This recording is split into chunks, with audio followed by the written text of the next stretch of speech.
नमस्कार दोस्तों, कैसे हो आप सब? आपको तो पता ही होगा कि आजकल गर्मियों के मौसम में उत्तराखंड के पहाड़ी जिलों में काफ़लों की बौछार आ जाती है। पेड़ मौसमी फलों से लदना शुरू हो जाते हैं। इसी में काफ़ल भी एक उन्हीं मौसमी फलों में से एक है।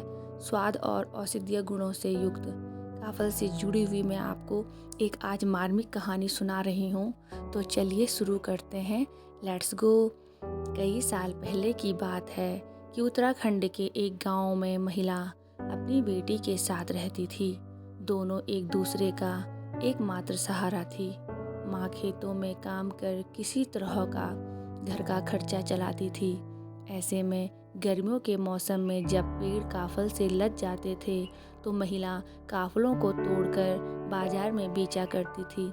एक दिन वह जंगल से काफ़ल तोड़कर लाई तो बेटी का मन काफ़ल खाने को करने लगा, लेकिन माँ ने उन्हें बेचने की बात कहकर उसे काफ़लों को छूने से भी मना कर दिया और काफ़लों की टोकरी बाहर आंगन में कोने में रखकर खेतों में चली गई और बेटी से कहा काफ़लों का ध्यान रखे।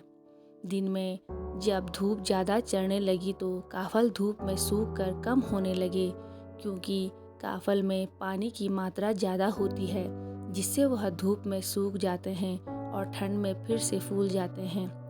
माँ जब घर पहुँची तो बेटी सोई हुई थी। माँ थकान दूर करने के लिए बैठी तो उसे काफ़लों की याद आई।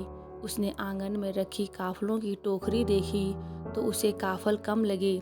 गर्मी में काम करने और भूख से परेशान पहले ही चिड़चिड़ी हुई बैठी थी कि काफ़ल कम दिखने पर उसे और ज़्यादा गुस्सा आ गया।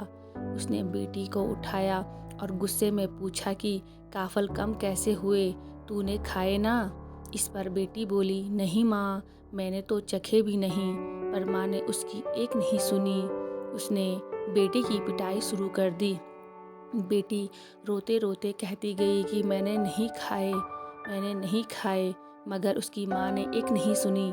पिटाई से बेटी अधमरी हो गई। कुछ देर में उसकी मौत हो गई।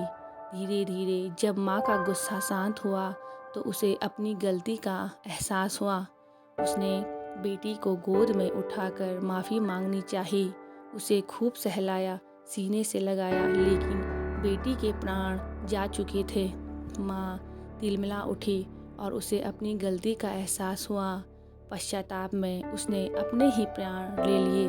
कहा जाता है कि वे दोनों माँ बेटी मरने के बाद पक्षी बन गए और जब भी पहाड़ों में काफ़ल पकते हैं तो एक पक्षी बड़े करुणा भाव से गाता है, काफ़ल पाको मैंने चाखो, यानी कि काफ़ल पक गए हैं पर मैंने नहीं चाखे। और दूसरी चिड़िया बोलती है चित्कार भरकर, पुर पुतई पुर पुर, यानी कि पूरे हैं बेटी पूरे हैं।